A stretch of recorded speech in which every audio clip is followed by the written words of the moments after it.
तो क्या आप लोग भी पढ़ाई करते हैं लेकिन नंबर उस हिसाब से आपके नहीं आ रहे एग्ज़ाम में?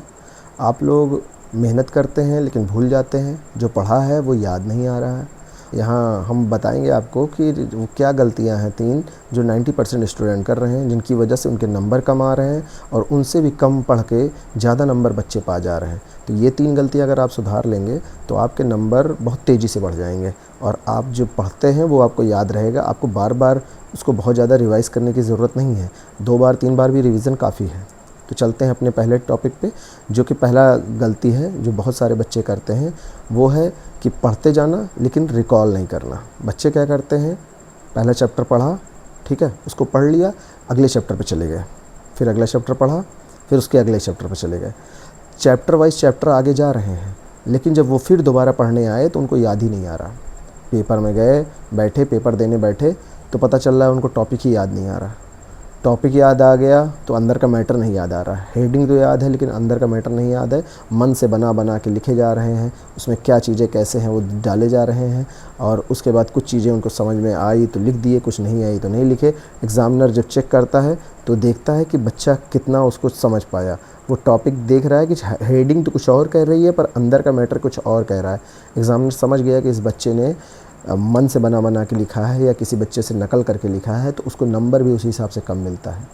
तो आप इस प्रॉब्लम की वजह क्या है पहले समझते हैं। देखिए क्या होता है, जब आप कोई चैप्टर पढ़ते हैं और उसके बाद फिर अगले चैप्टर पर चले जा रहे हैं तो वो चैप्टर सही तरीके से ये आपको याद नहीं होता। साइंस भी ये कहती है कि आप जो पढ़ते हैं उसका 40 से 50% आप भूल जाते हैं अगर आप सही से रिकॉल नहीं करते हैं। तो 40 to 50% आप भूल जाएंगे तुरंत पढ़ के भी अगर रिकॉल नहीं हुआ। तो रिकॉल करने का सही तरीका क्या है?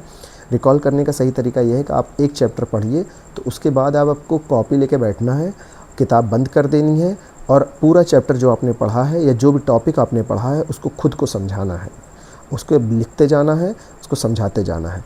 जो भूल रहे हैं उसको लिख लीजिए कि हाँ ये चैप्टर, जैसे मान लीजिए आप फिजिक्स में मैग्नेटिक पढ़ा रहे हैं तो उसमें जो भी टॉपिक आप भूल गए तो उसको लिख दीजिए कि हाँ ये चीज़ें मैं बताना भूल गया।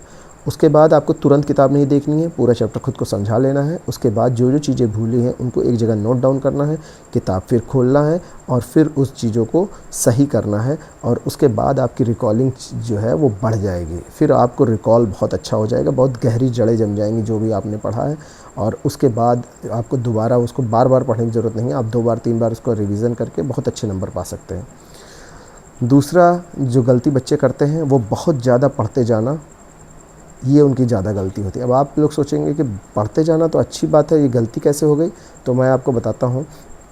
इसमें गलती ये है कि आप जब 2 घंटे 3 घंटे 4 घंटे लगातार पढ़ते जाते हैं और उससे पढ़ते पढ़ते क्या होता है कि जो है आपका सर भी दुखने लगेगा, आप दिमाग भी एक कैपेसिटी होती है, आप ज़्यादा पढ़ेंगे तो आपको भारीपन लगेगा सर में, उसके बाद आपको नींद आने लगेगी और आपकी पढ़ाई जो है उस तरीके से नहीं हो पाएगी। तो इसका क्या सलूशन है? तो इसका सलूशन आपको समझना है कि आपको बहुत ज़्यादा देर नहीं पढ़ना है। आपको पढ़ना है 2 घंटे 3 घंटे लगातार नहीं पढ़ना है, आपको 25 मिनट पढ़ना है, उसके बाद 5 मिनट का ब्रेक लेना है, फिर 5 मिनट के ब्रेक के बाद फिर 25 मिनट पढ़ना है, फिर 5 मिनट का ब्रेक लेना है। इस तरीके से कंटिन्यू करना है। 25 मिनट में हम लोग पढ़ेंगे, उस 5 मिनट में हम लोग ब्रेक लेंगे। ब्रेक में क्या करना है?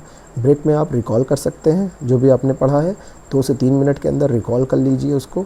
जो जो चीज़ें भूले हैं उसको आप एक जगह नोट डाउन कर लीजिए और ख़ुद को समझाइए चैप्टर को। और फिर बाकी जो 2-3 मिनट आपका बचता है उसमें आप पानी पी लीजिए, थोड़ी देर मेडिटेट कर सकते हैं, आँख बंद करके बैठ जाइए, मेडिटेट कर लीजिए और आप ख़ुद को जो है टाइम दे सकते हैं। आप अगर कुछ हल्का फुल्का स्नैक्स वगैरह भी खा सकते हैं, लेकिन आप कुछ काम नहीं करना है आपको, जैसे कि आपको टीवी नहीं देखना है, मोबाइल पे कोई वीडियो नहीं चालू कर लेनी है, आपको देखते जाना है। और इस तरीके से 5 मिनट का ब्रेक के बाद फिर आप कंटिन्यू कीजिए, फिर 5 मिनट का ब्रेक लीजिए। इससे क्या होगा ना, आपका दिमाग पूरा जल्दी से भारी नहीं होगा, बहुत ज़्यादा नींद नहीं आएगी और आपने जो पढ़ा है वो अच्छे से रिकॉल भी होता जाएगा। जो कि यानी पहला टॉपिक और दूसरा टॉपिक दोनों आपस में जुड़े हुए हैं, दोनों जुड़े हुए हैं, दोनों को आप जोड़ के अच्छे से पढ़ाई कर सकते हैं।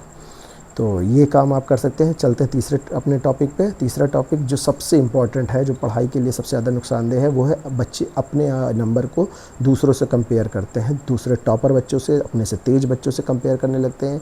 ये जाने अनजाने में उनके माँ बाप उनको कंपेयर करते हैं अपने जो है रिश्तेदार के बच्चों से, पड़ोसी के बच्चों से, टीचर कंपेयर करते हैं अच्छे बच्चों को कमज़ोर बच्चों से, अच्छे के इन द सेंस ज़्यादा नंबर पाने वाले बच्चों को कम नंबर पाने वाले से कंपेयर करते हैं। अब हो सकता है एक बच्चा एक स्टेज 1 पे बैठा हो, एक बच्चा स्टेज 5 पे बैठा हो। टॉपर जो है स्टेज 5 पे, वो 5 घंटे पढ़ाई कर रहा है।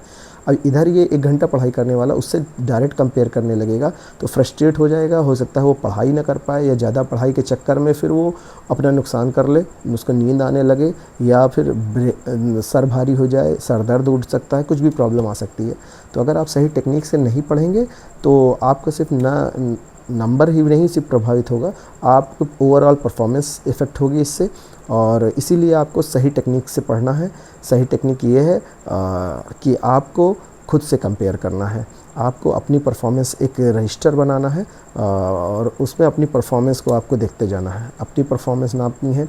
आपने पिछले महीने कितना पढ़ा, उसके बाद कितना पढ़ा, उसके बाद कितना पढ़ा, वो पूरा एक आपको रजिस्टर बना लेना है। उसमें एक चार्ट बना लेना है आपको कि आपने इस महीने पर डे आपने कितना पढ़ा। 1 घंटा पढ़ा, उसको नोट करिए। फिर 2 घंटा पढ़ा या 1.5 घंटा पढ़ा, नोट करिए। ठीक है, सिर्फ पढ़ना इंपॉर्टेंट नहीं है, आपने रिकॉल किया उसको भी नोट कीजिए।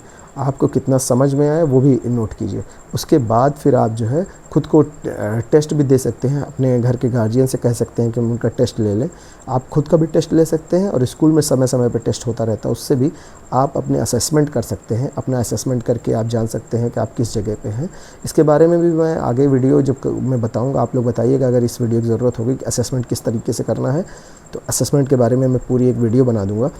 तो आप इस करके अपनी ग्रोथ को जान सकते हैं। दूसरों से कंपेयर नहीं करना, वो कोई मतलब नहीं, आपको खुद से कंपेयर करना, वही ज़्यादा ज़रूरी चीज़ है। तो तीनों टॉपिक आप समझ जाइए, और ये तीनों टॉपिक अगर आप समझ गए तो बहुत ज़रूरी है। देखिए, बहुत ज़्यादा पढ़ना नहीं है आज के टाइम में ना। आपको पढ़ाई के साथ साथ टेक्निकल फ्लॉज पता होना बहुत ज़रूरी है। पढ़ाई बहुत टेक्निकल अब हो गई। अब वो नहीं है कि आप किताब लेके बैठ गए, पढ़ते चले गए। अब जो पढ़ाई है वो ट्रिकी हो गई है। पढ़ाई जो है वो कम्पिटिटिव हो गई है। आपको अपने टेक्निकल फ्लॉज पता करना है। आप कम पढ़ाई में भी ज़्यादा अच्छा परफॉर्मेंस कर सकते हैं। कोई ज़्यादा पढ़ाई करके भी कम नंबर पा सकता है, क्योंकि वो हो सकता है किताब लेके बैठा हो लेकिन वो उसके दिमाग में जा ही नहीं रहा। तो खुद को अंडरस्टैंडिंग करना वो ज़्यादा इम्पॉर्टेंट है। तो टेक्निकल फ्लॉज और बाकी ट्रिक को जानने के लिए इस चैनल को सब्सक्राइब कर लीजिए। मैं पिछले 10 साल से टीचिंग लाइन में हूँ और अपने एक्सपीरियंस से आपको मैं हेल्प करता जाऊँगा। और जो चीज़ें, इन तीनों गलतियों में आप कमेंट कीजिए कि कौन सी गलती आप करते हैं और नेक्स्ट वीडियो किस टॉपिक पे मैं बनाऊँ। Thank you.